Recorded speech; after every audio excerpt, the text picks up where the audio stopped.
heart of the tree. It's why I'm here.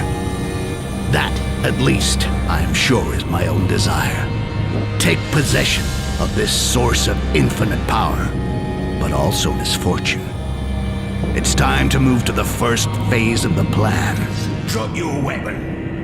And it starts now. Donc j'ai travaillé directement au sein de l'équipe de développement à Cyanide, avec les intervenants audio de la Game Audio Factory, ainsi que le studio d'Angoulême, dans lequel on a enregistré pas mal de follets, et le studio d'Evry, avec HP, pour la musique.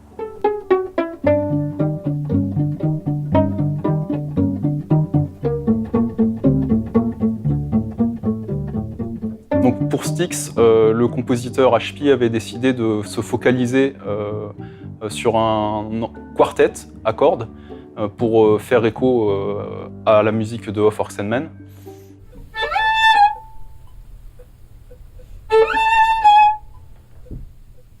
Nickel ça. On a d'abord commencé par le thème principal. L'idée, c'était de retrouver des marques de Of Orcs and Men sans forcément refaire la même chose. On allait chercher dans d'autres registres, donc des jeux d'infiltration qui ont des gameplays plus modernes et des bandes-sons plus modernes, comme Deus Ex Human Revolution ou Hitman Absolution.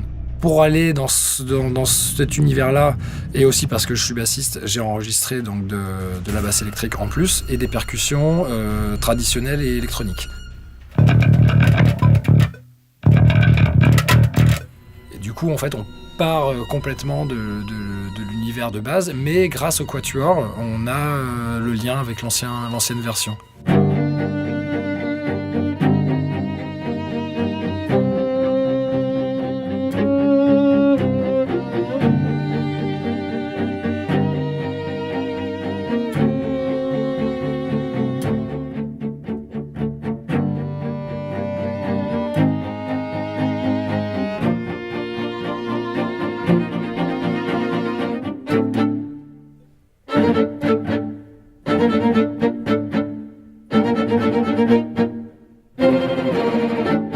On a beaucoup discuté avec Jerry, qui est le sound designer qui s'occupe du projet en fait, et pour moi c'est une chance d'avoir cette personne-là qui est en direct avec les équipes et qui connaît bien le jeu.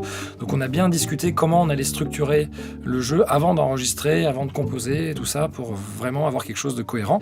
Et ensuite, on a attaqué donc la musique dynamique avec HP. C'est là où on a eu le plus d'échanges, parce que le résultat en jeu est très important. Et cette musique dynamique, elle a été assez difficile à mettre en place parce que l'intelligence artificielle a énormément d'états dans lesquels ils peuvent se retrouver. Donc il fallait faire le tri dans ces états pour savoir à quel moment la musique va changer ou par rapport aux actions du personnage.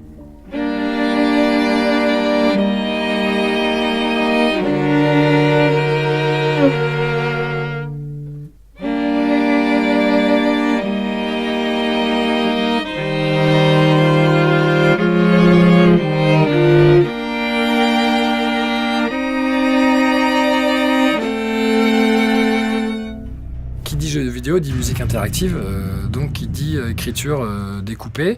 L'idée c'était d'avoir 3 angles d'attaque pour faire cette musique interactive, de jouer sur la géographie, donc dans quel lieu se situe le personnage, de jouer aussi sur les différents états de tension dans lesquels le personnage se trouve et faire ressentir l'évolution du scénario dans la musique.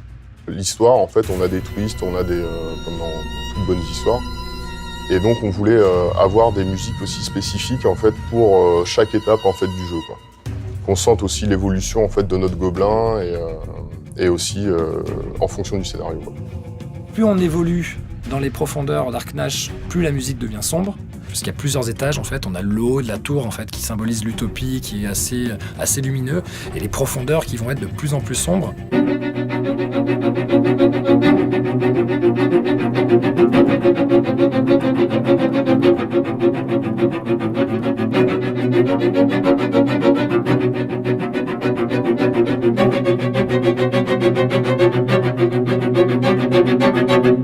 Le son permet pas mal d'aider le joueur à s'infiltrer. Il y a notamment le thème de la musique qui évolue un petit peu quand on se fait repérer. Il y a une musique après effectivement de combat quand tu es en affrontement et que tu peux plus t'échapper. Tu es obligé du coup de te débarrasser de l'ennemi pour pouvoir fuir à nouveau. En fait, on a découpé en gros 4 ou 5 états qui vont s'enchaîner. Donc sur une même composition, on aura 5 parties différentes avec différentes couches et qui vont être déclenchées dans différents effets. L'idée, c'est que ça soit approprié, non répétitif et efficace.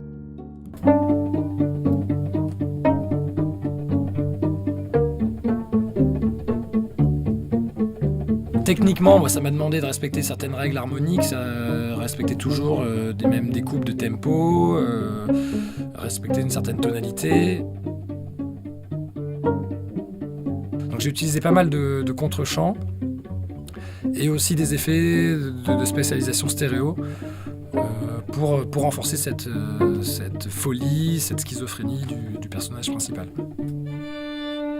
En termes de compo, moi je sais que je travaille pas mal avec l'image en fond, où je me fais une petite vidéo de gameplay et puis je compose en fait juste pour cet état-là, pour être juste en fait en termes d'univers. Moi aussi j'en ai un cas. Vas-y, encore. On repart à 13. Mais on fait la mesure. On a eu la chance de pouvoir enregistrer le Symphonia Pop Orchestra. J'ai donc assisté le compositeur lors de ses enregistrements de quatuor dans notre studio à Ivry. Alors pourquoi travailler avec le Symphonia Pop Orchestra ? En fait, je les ai rencontrés lors d'un concert de Sakimoto qui était organisé par Wayo Records en octobre 2013, je crois. Et en fait, j'avais vraiment été touché par la sensibilité de ces musiciens. Je leur ai demandé de voir s'ils étaient disponibles. Et comme ce sont des personnes très enjouées et très motivées par ce genre de projet, ils ont dit oui. Et on a trouvé un arrangement. Et voilà, et ça s'est fait. Et ils ont assuré grave parce que la session d'enregistrement était assez courte et on a vraiment réussi à enregistrer des morceaux de qualité.